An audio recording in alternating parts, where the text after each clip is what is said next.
13 du calendrier de l'Avent. Aujourd'hui, on va vouloir que notre chien saute par-dessus notre jambe. Donc, il va y avoir plusieurs étapes pour arriver jusqu'à l'exercice final. Donc, on va vraiment décortiquer bien le mouvement. Dans un premier temps, on va vouloir allonger nos jambes au sol. Donc, on va être assis par terre et puis on va simplement demander à notre chien de passer par-dessus une jambe à l'autre. Idéalement, on va vouloir qu'il saute. Et pour pas que ce soit glissant, on va utiliser 2 coussins à chien qu'on va mettre de chaque côté de nos jambes. Donc, le chien va partir sur un coussin à chien et puis il va sauter par-dessus nos jambes pour aller sur l'autre coussin à chien. Ça se peut qu'au début, il fasse simplement enjamber notre jambe. Il n'y a pas de problème, il va juste acquérir de l'expérience puis de la confiance. Et puis tranquillement, si on ajoute un petit peu de vitesse, le chien va être excité et puis il va peut-être vouloir faire un petit saut par-dessus notre jambe.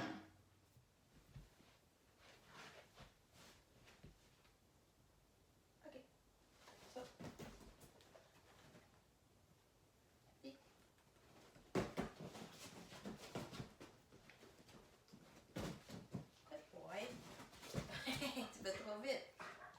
Oui, il s'est étouffé là.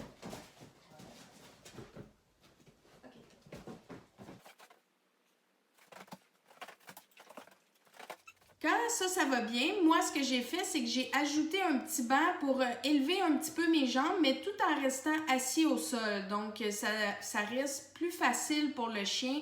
Il veut moins passer à côté de nous, puis il veut vraiment enjamber, sauter par-dessus nos jambes, dans le fond, au lieu de contourner nos jambes.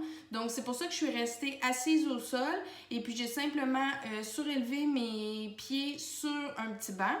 Et ce qui peut aussi donner un petit peu d'excitation au chien à vouloir peut-être sauter plutôt qu'enjamber, c'est que moi, j'ai lancé ma récompense sur le coussin à chien. Donc, le fait que la récompense soit en mouvement puis qu'elle soit lancée, ça va donner un peu plus d'excitation au chien. Donc, ça va peut-être lui donner l'idée de propulser pour passer par-dessus les jambes.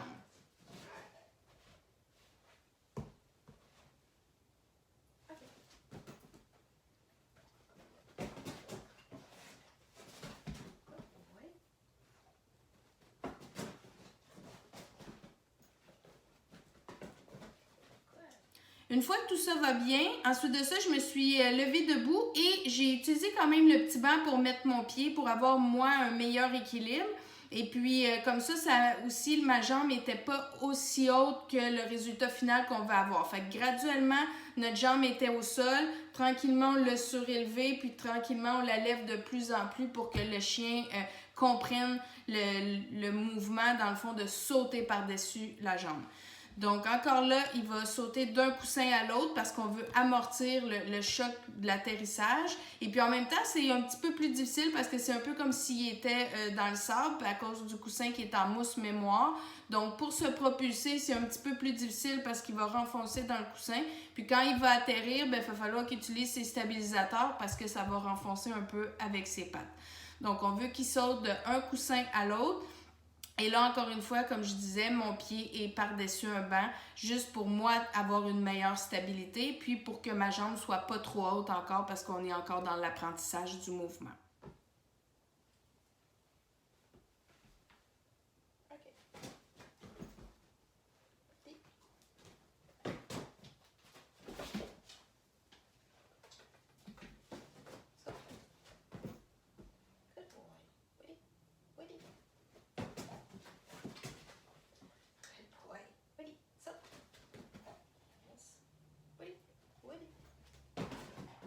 Là, c'est sûr que pour ce qui est des répétitions, pour un chien qui est adulte, qui est sans condition particulière ou spéciale, on peut faire quand même plusieurs allers-retours. Donc, on peut faire 3 séries de 5, on pourrait se rendre jusqu'à 3 séries de 10 sans problème.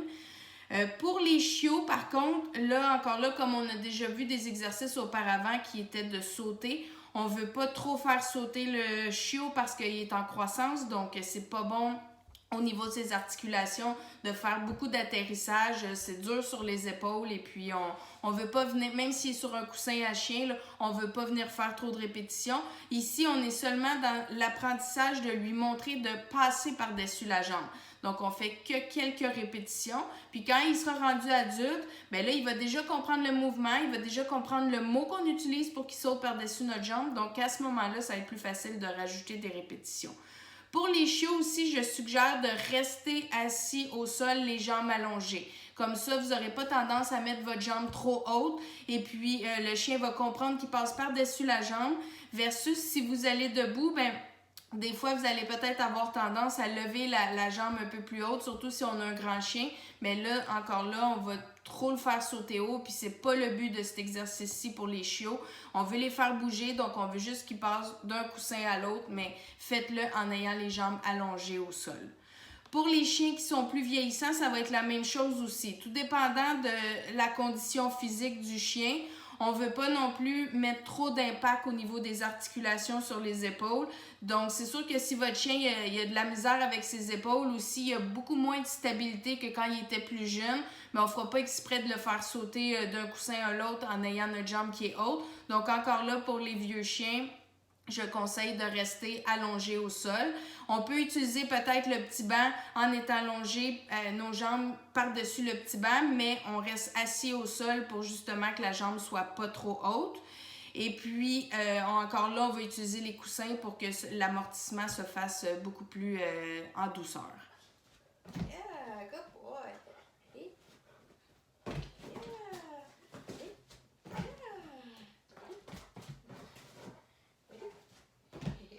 Pour les chiens qui auraient tendance à avoir des boiteries ou pour les chiens qui ont des faiblesses au niveau des épaules, c'est pas un exercice qui serait à conseiller ici. Donc, ce qu'on peut faire, c'est simplement être assis au sol, avoir les jambes allongées et puis là, on pourrait juste demander à notre chien qui passe par-dessus nos jambes, mais il pourrait le faire en marchant. Donc, il va être en activité, il va être en mouvement, fait que ça va le faire bouger. C'est parfait, c'est ce qu'on veut.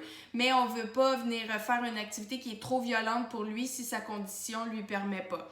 Encore là, on ne voudra pas non plus avoir trop de vitesse parce que là, il va avoir tendance peut-être à vouloir sauter. Donc, je vous conseille de ralentir le chien en utilisant la récompense qui peut être près de son nez. Comme ça, vous allez pouvoir contrôler sa vitesse versus si je lance une croquette sur le coussin, bien là, vu que la croquette est en mouvement, le chien va vouloir, il va être excité puis il va vouloir aller encore plus vite. Donc, pour les chiens qui ont une condition un peu plus particulière, on veut ralentir le mouvement aussi. Donc, c'est ce qui complète l'exercice de la journée 13. Je vous souhaite un super bon entraînement. Puis, n'oubliez pas de mettre vos coussins de chaque côté parce qu'on veut vraiment empêcher le chien de glisser quand il va sauter et quand il va atterrir. Donc, bonne pratique!